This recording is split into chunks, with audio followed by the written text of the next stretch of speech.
We didn't expect so many of you to turn up, but we're happy that you all are here. So we're Persian Women in Tech, and this is our 7th event.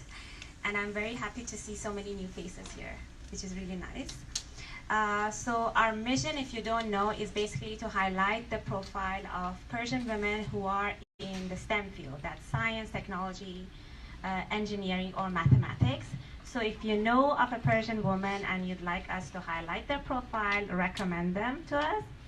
We've got men on the panel as well, and we'd love men to support our mission. So please send us your recommendations if you know of a Persian man or men who you'd like to see them on the panel as well. So we can kickstart, I think, the event. Mehdi is going to moderate this session, and I think you all are excited to hear about AI and machine learning. Good evening, everyone. Thank you very much for joining us tonight for this exciting panel discussion on how businesses are embracing AI and machine learning. But before we start, I'd like to mention that AI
managing their workplace culture and giving them the tools using techniques in data science and machine learning to undergo transformations in workplace culture, employee productivity, etc. Welcome. I'm Farzadeh Mirzazadeh. I am a machine learning researcher in IBM Research. In particular, I'm a member of MIT IBM Watson AI Lab, which is a new lab in IBM Research, doing collaborative machine learning research with MIT researchers. I will go more deeper to that later. Thank you. Well, hi everyone. My name is Delaram, and I'm a data scientist. I used to work in Nielsen. Now I'm working at Microsoft. And while we're on fun facts, I'm not a public speaker, so sorry for the shaky voice. And also, I am a proud mama with my baby Eva and my husband David over there. Okay, thank you. You can keep the microphone over there. To continue the conversation, I'd like to touch on our topic and ask if you can share with us why businesses are embracing AI and machine learning. What is it special about these tools? Or what are the immediate implications of using these tools for some of the businesses? Delaram, do you want to start? Can I be the of last course. one? Okay, I want to cheat. Okay. Is it me that I'm starting? It doesn't Okay. matter. Well, what I do in general is machine learning, fundamental machine learning research, and companies like to do that in order to find better algorithms for solving the problems, find reasons beyond why methods work or not work, or also to build prestige in the learning environment. It's a good time now to do machine learning. It's a young discipline. There are many open problems, and it's time that people, if work well, can be influential. And companies also try to be influential and embrace it as a science and do research in that. Should I pass it or? Yeah, go ahead. I mean, Okay. So my understanding, I can speak about this from personal experience. The reason that machine learning has value for my own industrial application is because it allows you to scale yourself actually very effectively. You know, instead of me writing a custom email to, 200,000 or 300,000 students who are sitting across.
these blocks that are out there, you go to IBM Cloud and use it, right?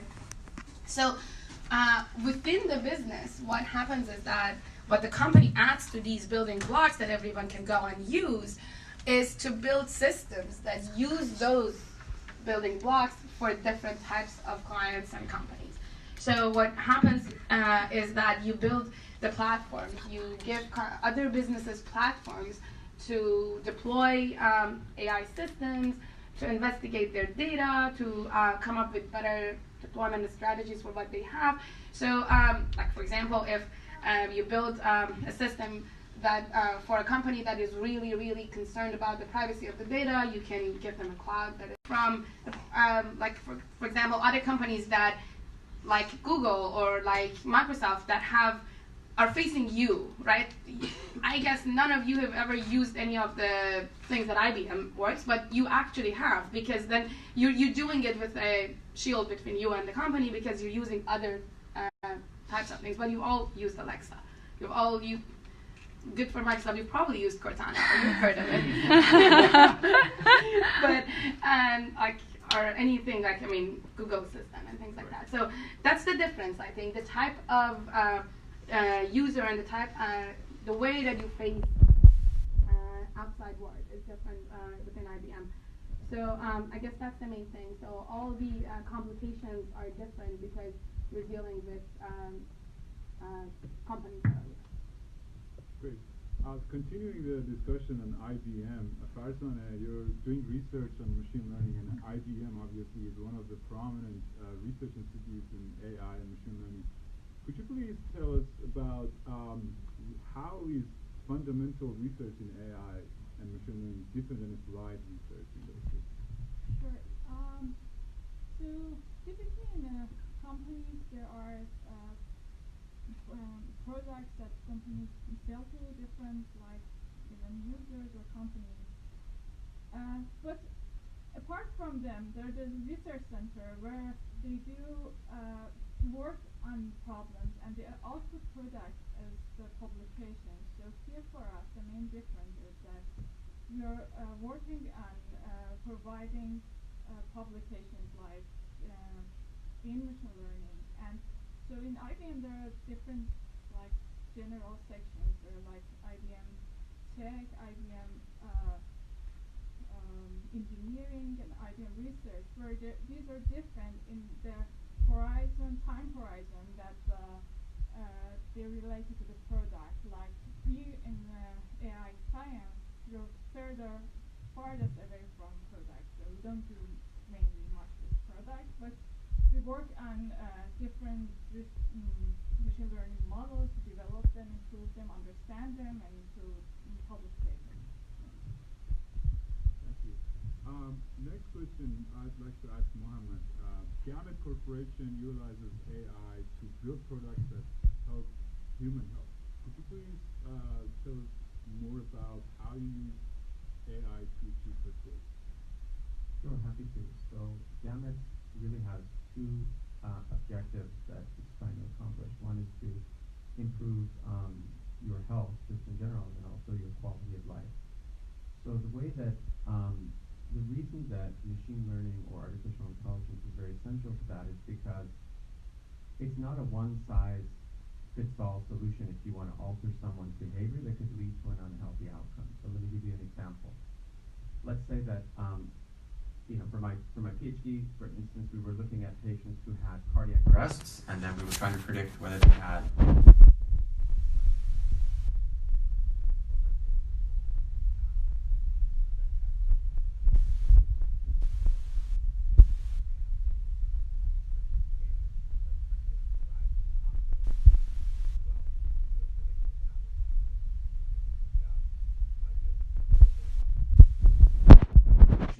the ICU, but the destiny is sort of very constrained at that point. You're almost operating when it's too late. Whereas if you can get somebody earlier in the process, like let's say when they're going to McDonald's twice a week, and you can change their behavior there, you might be able to prevent the cardiovascular ailment that leads to then the cardiac arrest later. So, but of course, in order to do this, it's not a a perfectly straightforward problem, because the reason that one person might go to a McDonald's for lunch could be very different than another. You know, like, I happen to like the way it tastes, right? So you'd have to sort of find, if you wanted to convince me to change my behavior, an alternative that satisfies that axis. Whereas if somebody was going for socioeconomic reasons, let's say, because they don't have money to buy anything else for lunch, you would want to incentivize them using a socioeconomic factor. Now, the ability to do this and to figure out for each individual what it is that will motivate them to change their behavior for the better, that is where you can use these algorithms to help you, because that's too big a task for any one person or even team of people to do. Thank you, Mohammad. Mustafa, you're a search engine expert, and you've taught search engine at school. I'd like to ask if you can give us your perspective on information retrieval in general, and how do you use machine learning to do information retrieval? Yeah, search is can be seen as one application of machine learning. The core problem in search is ranking. And the ranking can be applied in many problems, from web ranking in Google to image ranking in Instagram, video ranking in YouTube, even people ranking in Tinder. Everything can be translated in ranking. And there are like a special branch of machine learning called learning to rank, which are optimized for learning how to rank objects. And they have their own objective functions that they can optimize. Most of the companies, most of the problems, they are optimizing for clicks. For example, Google or Facebook, they rank the news feed. The goal is in Facebook is like getting most likes or comments or engagement. And also in Google, the goal is to get clicks. And that objective function practically can be different across companies. Sometimes they change it. Google recently changed from click to add another layer of the objective function, which is the time spent. After you click on a page and you went on that page, how much time you spend on it. They want to optimize that, maximize that. And the goal is, given all these features of the users, their real-time location or time of the day, their past behavior, and the properties of these documents, whether the author and the links that goes into it, which is like PageRank, how trustable is that source, combine all these different features and come up with one ranking score to rank this material and feed it, show it to the user. And as I said, it can be used in different applications in different companies. But that's the high level. Thank you. Delaram, you're again the last. I didn't ask for it. It's the first one. So the general understanding of machine learning algorithm is that we predict for the highest accuracy. But we know that sometimes we actually sacrifice that accuracy for other purposes. Could you please let us know your perspective on that? Sure. So you're asking everyone very technical questions and asking me why we're being shady. So yeah, actually this is actually a very well-known question in AI and machine learning. Like the trade-off between variance and bias. It's known. There are times that we would want things to be very accurate, and we want the model to be as complex as possible so that we can get the highest accuracy. And sometimes we're going for the bias, and the bias is basically simpler model or maybe more robust model, because models that have higher bias are more robust.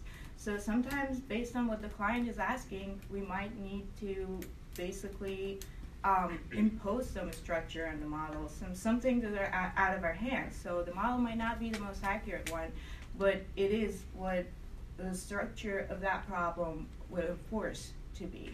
So yeah, there are times, depending on what kind of application we were working on and what like the business insight that we have into the question. And this is like a little bit of more like I would say like it's basically that. It's like a prior knowledge. You can think of it as some sort of like a Bayesian thinking. Like just think of it as like a prior that goes into your model. It's not necessarily the model that gives you the highest accuracy, but it is the model based on the knowledge that you have about the problem that you're trying to solve.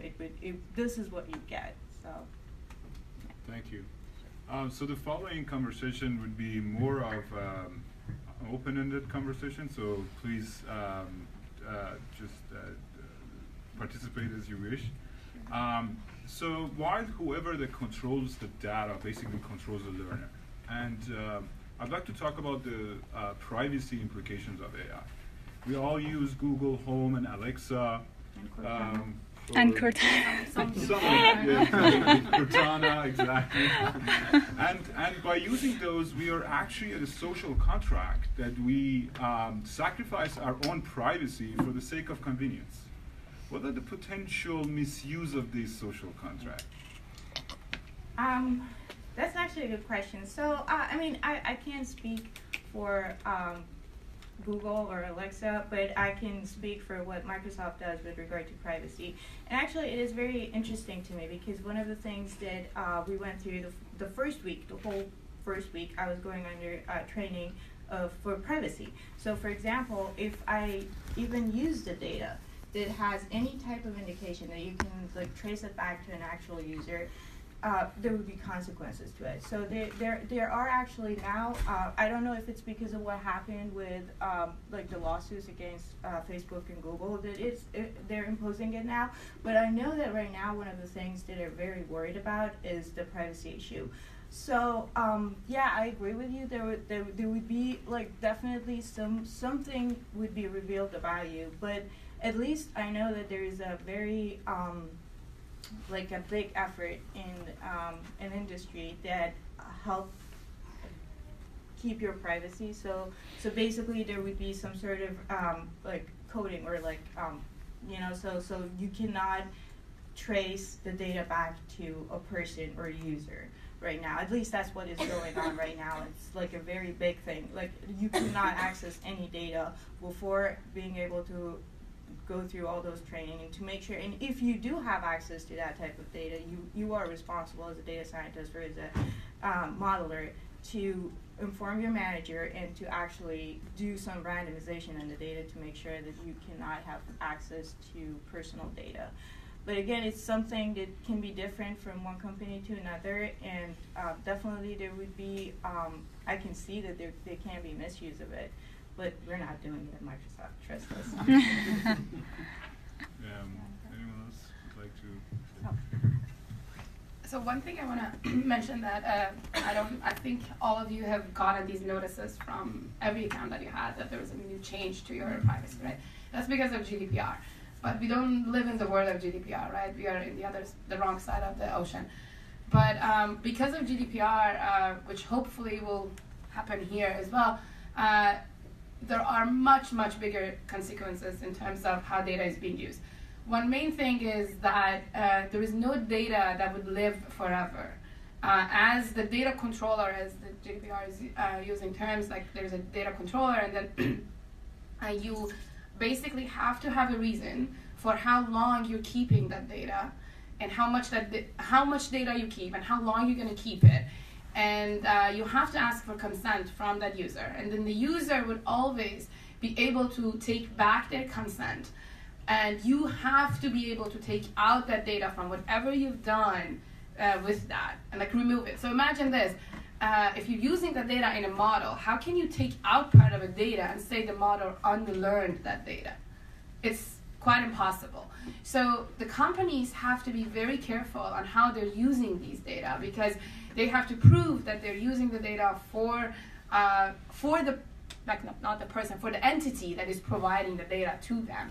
So all of these would create, I mean, as a user, I hope that all of these happen with US laws as well, that you actually own your data, not the way that, you know, you have this fine prints and you have to say yes until like you can click the submit and everything, and you never know what you actually consented to.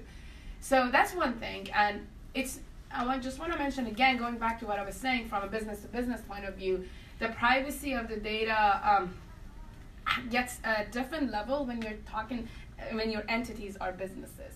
So if you're building a dialect system that learns how to chit chat, and you have a data from, I don't know, like Facebook chat, and then you have data from Google, and then how are you mixing these, right? How are you making sure that the data from, I'm just using these companies as names, so how are you making sure that data that comes from Facebook doesn't benefit Google, and vice versa? And there are those implications, like you actually, when you work with same sector companies, you have to build systems that work better for them, but you have to prove that you're only using their data for their own benefit. Right. So there are these processes that has Right. to happen. So you have to have like these borderlines and have the data lineage basically that you can trace it back to wherever it came. So I think it can get very complicated. Yeah. Thank you. We have a minute. If you have, if not, we can just move on to the next topic, which.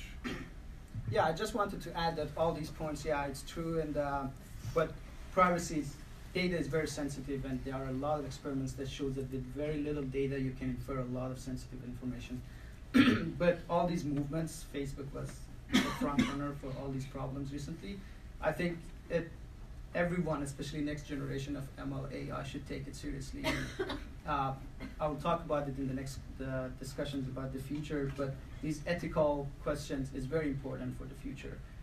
And the steps that the companies are taking are also very positive. All this transparency that Facebook is going to show all the data that they own of the user, and the user has all the access to remove that, as I said, permanently. Right. And there is no Facebook has to remove it. These are all positive steps that I wish we get there. Right. So speaking of the future of AI and machine learning, what do you think are the limitations? And what will limit the progress and advancements of AI and machine learning in the next few years? I think we are getting to the point that the technical limitation is the secondary to my opinion, and I think it's, as I said, it's become more and more about an ethical question. Many of the stuff we can do now, we have data and we have resources to do it, but should we do it?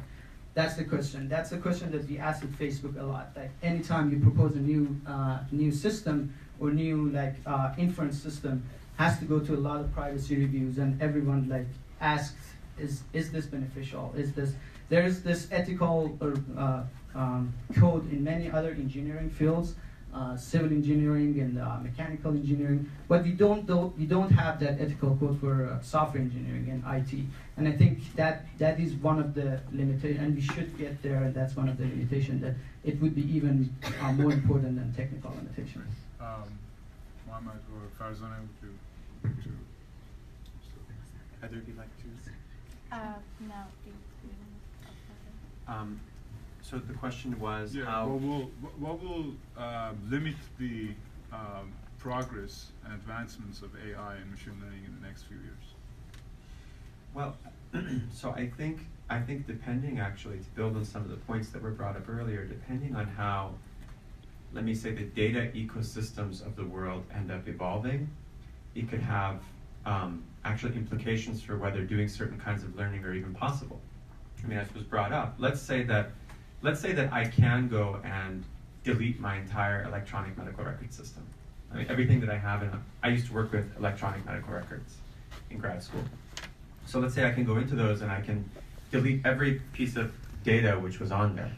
Well, now the scientists and engineers and product developers who might have used that data to develop better algorithms for dosing your medication, or to learn about whether certain protocols are leading to higher morbidity or mortality in the ICU or in the hospital, if you can delete that data, they can no longer learn it. And at the end of the day, really, these algorithms are limited by the amount of data they have access to. I think that's why one of the opening points was what's facilitated this in the first place was, A, the existence of these large data sets, which scientists were able to leverage, and B, the computation.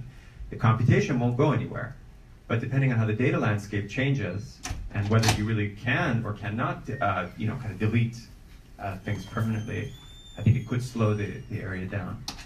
Whether that's a good or a bad thing, of course, is a philosophical question. Go ahead, Matt. Maybe a minute, yeah. So one thing I want to mention as well is that yes, not being able to use the data would be a limitation.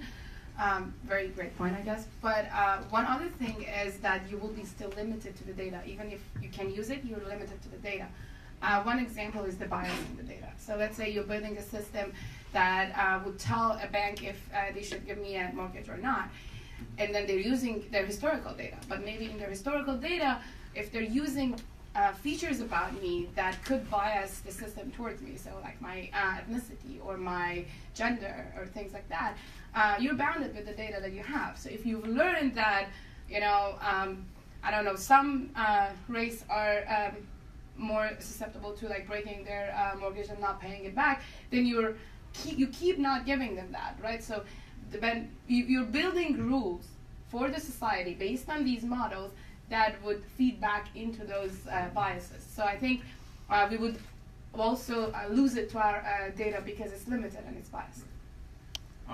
So for the next question, it's actually going to be for the audience, and I wanted to know if you could share your experience on what does it take to get into this field? How can someone who's out of this field get into AI and machine learning? Yeah, Farzan also, like, you can speak. Yeah. Start.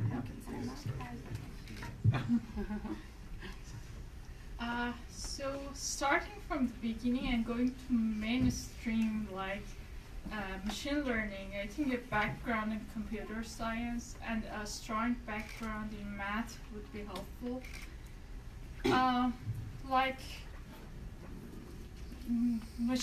In computer science, in terms of algorithms and in terms of programming and getting comfortable with tools is one part of it, like programming tools. And in terms of math, principles like calculus, multivariable calculus, optimization, probability, statistics, and for next level, like analysis and functional analysis would be fields that would be very helpful for research in machine learning. So if there is any undergrad student around and is thinking of continuing in this field for example, research purpose, a strong background in computer science and maybe a minor or even dual degree in math would be really helpful to me. Yeah, everything that she said, and also I would say that an open mind, because it is a growing field, so things would change very quickly. So things that I went to school like 10 years ago, so it's a totally different world. Like everything that I learned, I basically have to unlearn because everything that I learned was very like closed and narrow-minded when I'm trying to use that in my research right now. There's another thing is that I remember like first year at school, I actually was interested in neuroscience. So I took a neuroscience course, and then I was so interested in this neural net idea, and it was again 10 years ago.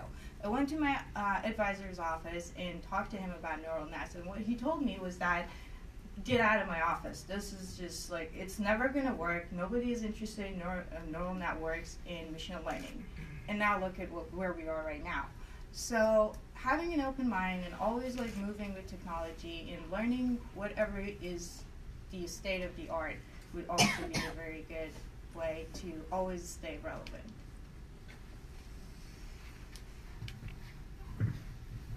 Can I, if you don't mind, I just want to get a poll of the audience. How many people in the room actually know how to program? Just if you can raise your hand if you do. Okay. So about, thank you, sorry. Okay, so what I found was, I actually used to be, in my undergraduate days, I was a hardware engineer, so I actually hated programming when I was an undergrad, with all my heart. I told my dad, I'm never going to get into computer science, it's the worst field ever, and then somehow I ended up where I am. But I think the tipping point for those of you that are interested in getting into the field, the tipping point for me was actually to try to solve a problem that I cared a lot about, where machine learning was a means towards that greater end. And the reason why I say you need to care about the problem is because if, let's say, I'll give you an example. To talk about some of the things that were mentioned about the importance of statistics. Let's say that you're dealing with whether, to come back to this hospital analogy, you should unplug a patient from life support or not. Okay? So one of the things you could do is you could measure how accurate your algorithm is. You could say, does the algorithm, predict whether I should, when I unplug, yes or no, did it predict that they were going to die or not? The problem is that, of course, if you unplug someone too soon, you've murdered them. And if you leave someone plugged in too soon, you've also made a mistake, but you've not murdered them. So not all errors are equally costly, right? You know, a false positive versus, false negative could have different costs. So I think that similarly, some of these statistical concepts, if you're interested in learning them, will become intuitive and easier to understand if you're doing it in a framework or with a problem domain that you have some kind of personal stake or investment in. So what I suggest is that you identify a problem you're interested in solving and try to ask how machine learning can help you do that, and then learn the tools as you go. Great point. Oh, you stole my. Oh. Just say ditto. Okay, yeah, but I'm a talkative person. That would kill me. So I think one main issue is that don't get into data science or AI or machine learning or however you want to call it just because it's in fashion. It has to be a passion, not a fashion. So if it's your passion to solve a problem that could be solved by machine learning, by all means, there are plenty of packages in Python, and programming in Python is easy, so you can start learning about these things. You won't become, in a year or two, you won't become someone who can build systems. You won't become a computer scientist that can do all of these things by themselves, but you would learn these algorithms and these methodologies to solve a problem that you wanted to solve. So then you can further, and you can learn more and become a member of a team, and then you go further and further. So I think at the beginning of it, what matters is that what you are trying to solve with any of these tools is what you want to do, and not the tool. So it's not that, oh, I really want to build this deep learning model that has 37 hidden layers. No, I don't think that works for anyone. So I think for me, whenever especially when we interview people, I think what you want in people is not necessarily skills, but their ability to see problems and things that you describe to them, and see things that they can come up with solutions for. So that's, I think, that's my point on it. So we're running out of time, and we probably should switch to our last question. So we usually ask this question and in our events, and we usually start with women in the panel, but this time we'll start with men. What do you think are the challenges of women that work in this field, AI, machine learning, and in tech in general?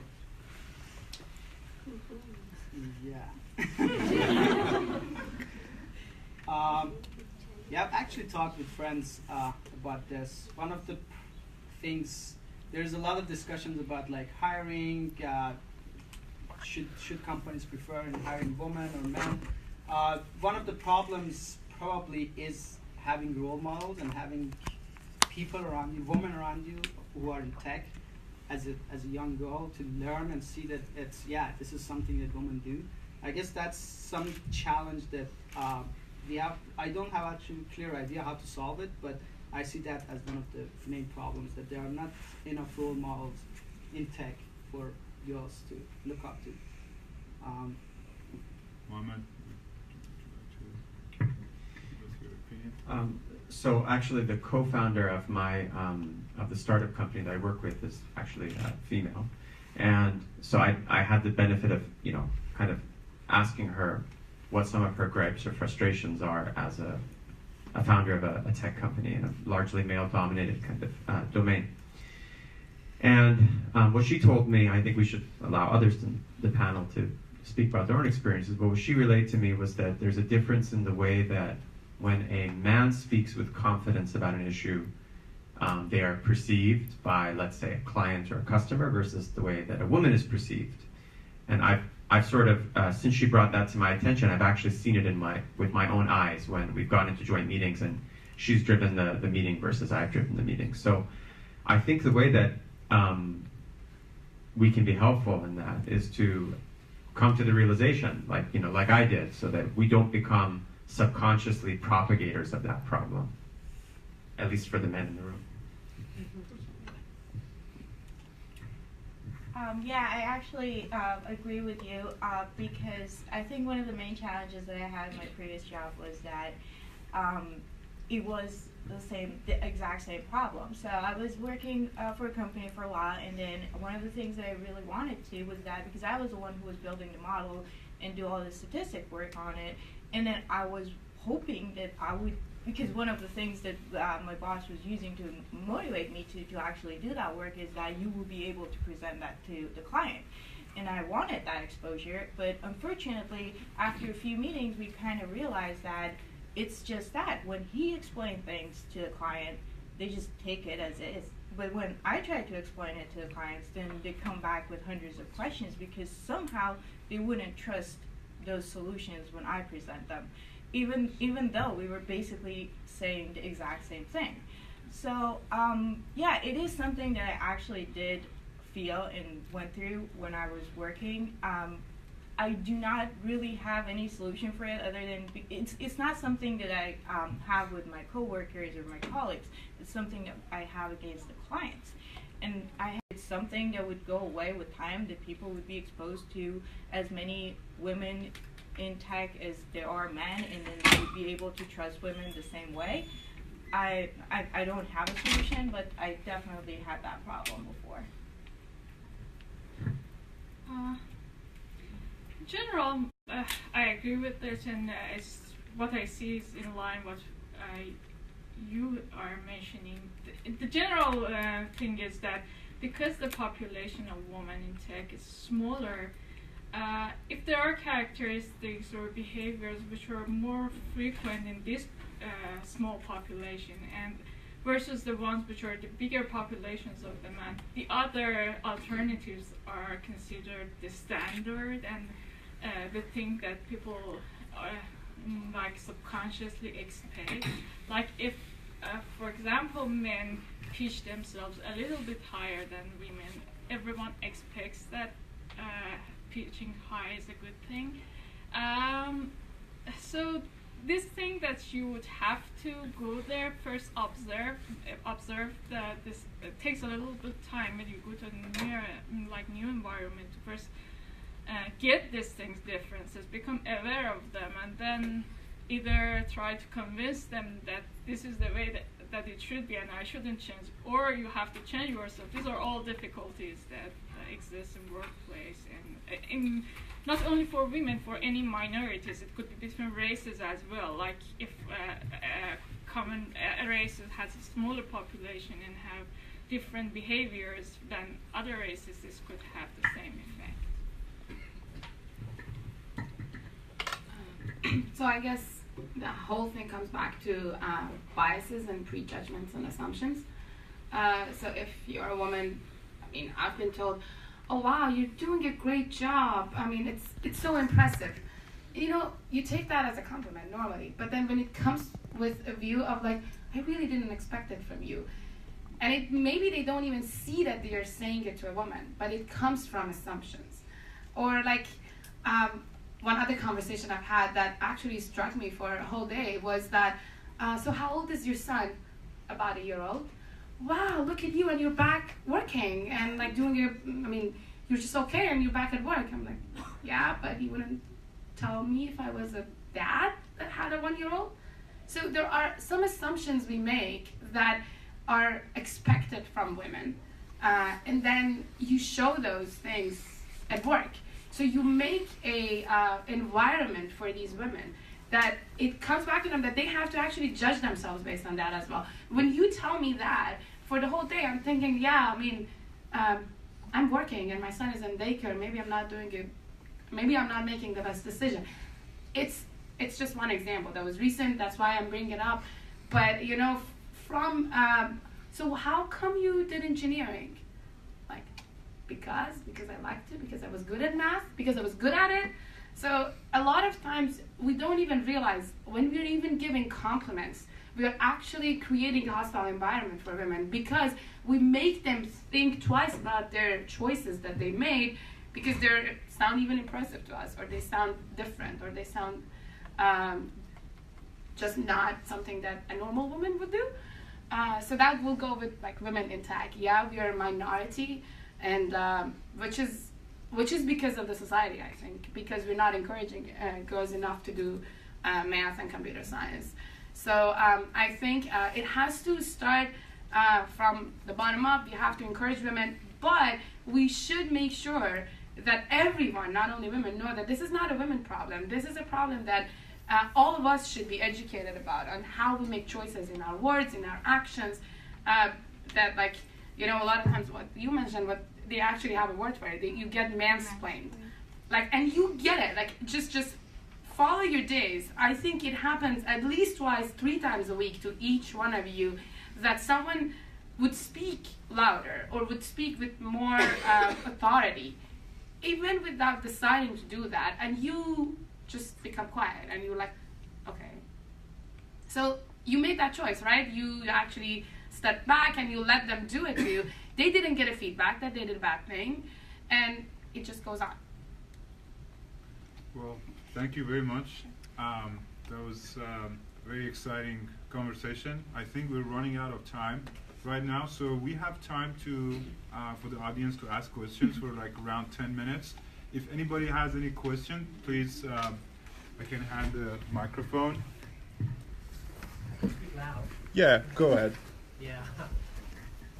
Great talk. I really enjoyed it. Thanks for the discussion. So my question is about the future of this job, this title, data science, machine learning engineer. So data science, machine learning engineer is sexiest job in the field. So they pay high, and you have a luxury of choosing between companies. You get multiple messages in your LinkedIn that, hey, we're interested in your resume. So, but we know that in the future, this field is going to be automated, like Microsoft Azure or Amazon or AutoML, they all come in. And a big part of machine learning and data science is data engineering. You have to prepare your data, bring it to the point that is ready to push into your model. So if that part is data engineering and the creating model part is getting automated, so how do you see the future of this field? And any of you guys? I can go for it. Yeah, those are stuff that are candidate for being automated are not the most important part of the job, at least to me. The most important part, as already mentioned in discussion, is the ability and the view to define the problem. What is the problem that you want to define, and what are the good metrics, and also what would be good data for it.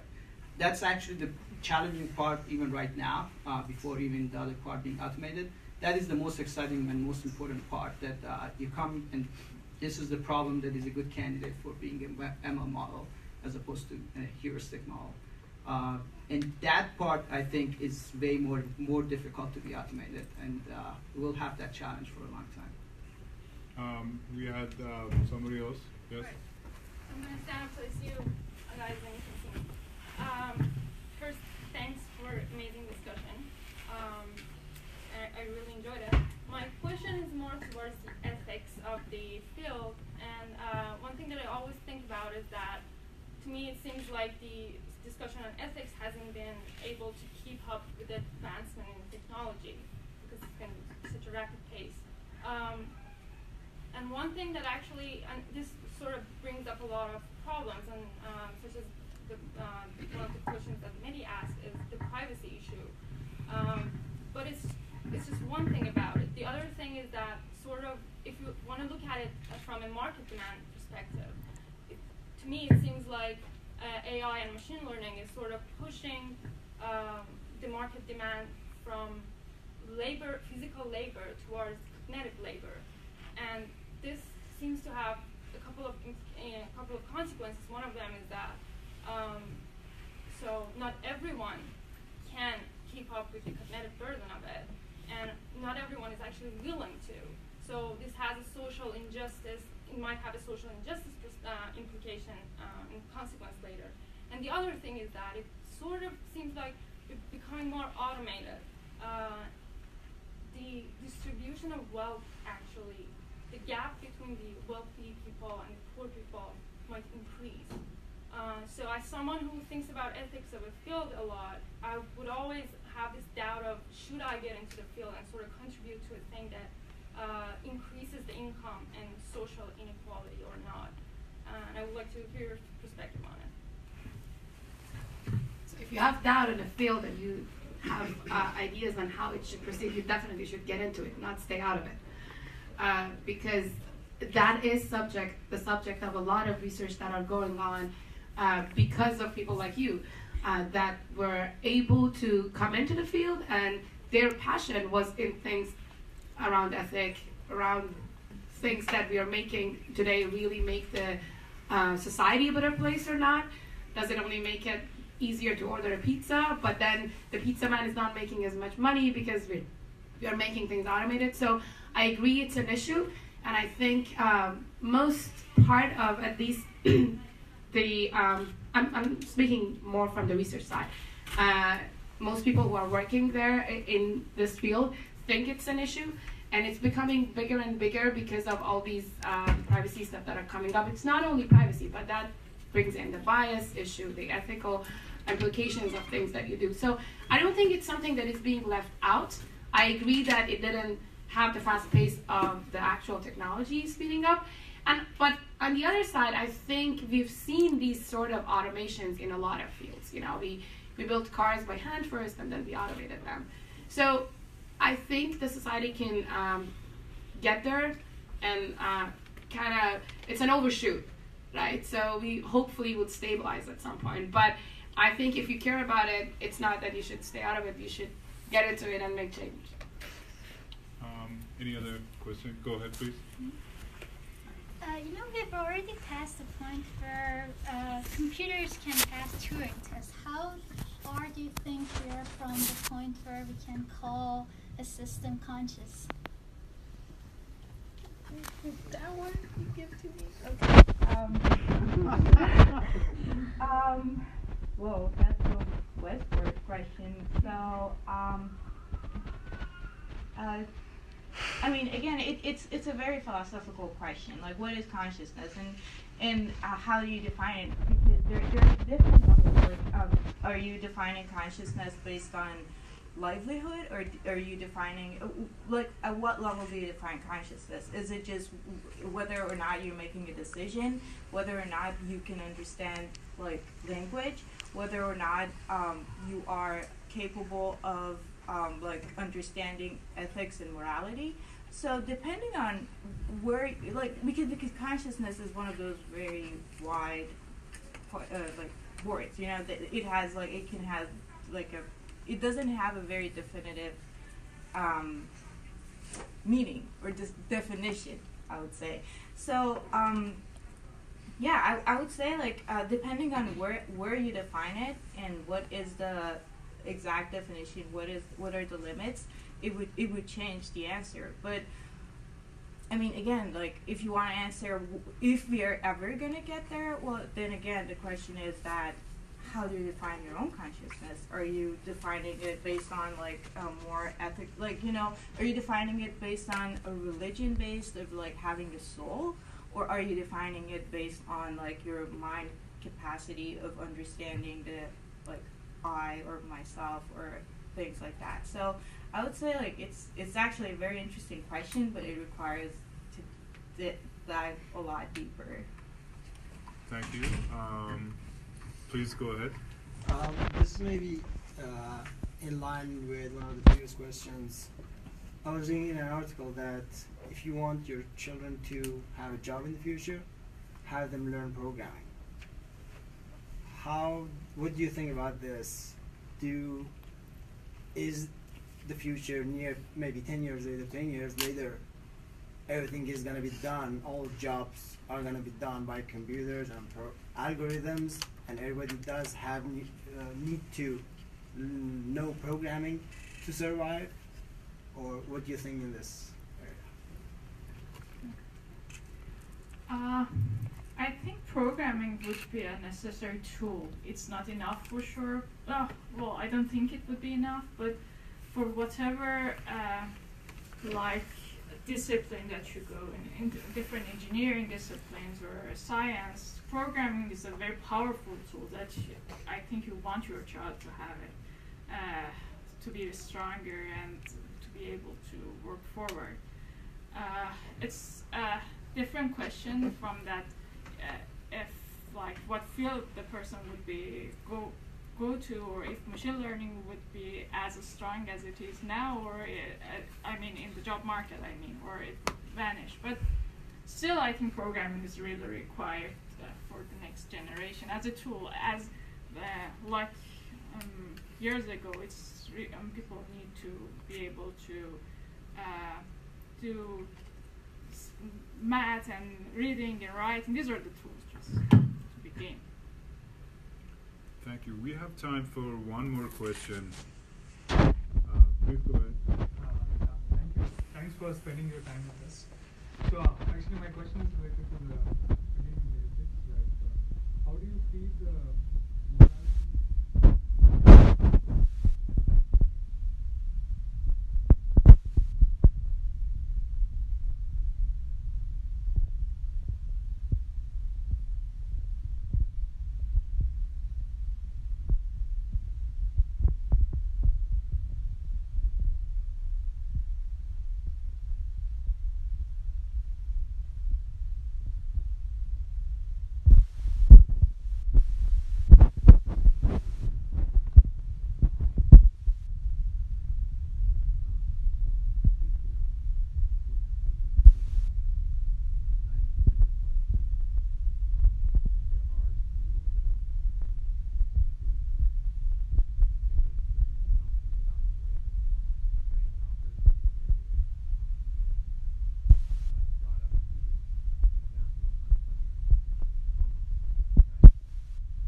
ways that you can try to constrain algorithms as you're training them so that you can account for, basically anything you want. It could also be moral constraints, right? It could be that, you say that in the sentiment analysis case, we're going to sort of weight the data such that, whatever comes from men and whatever comes from women have some kind of an equal weighting between them.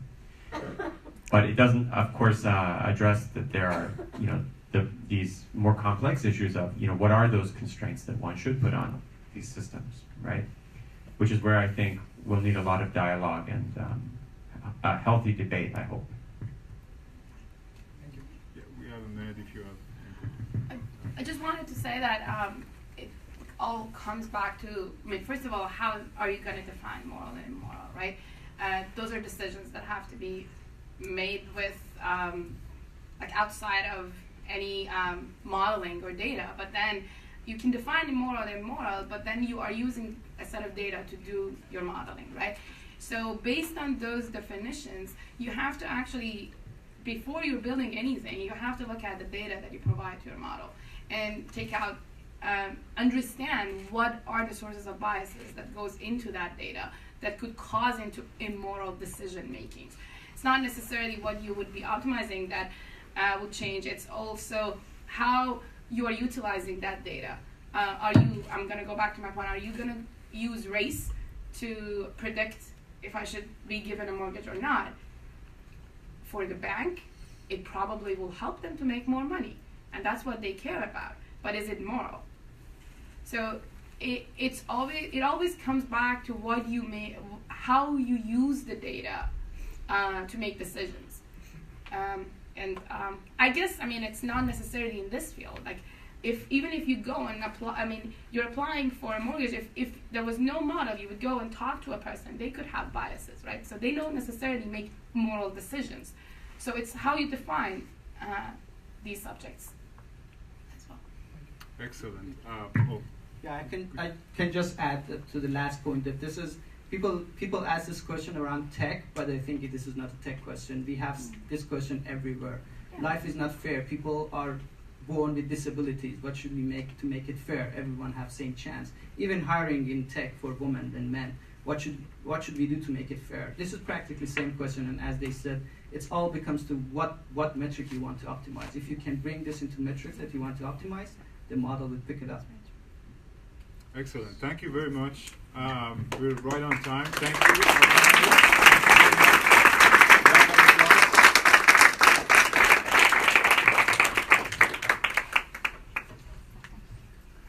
So let's take a selfie, I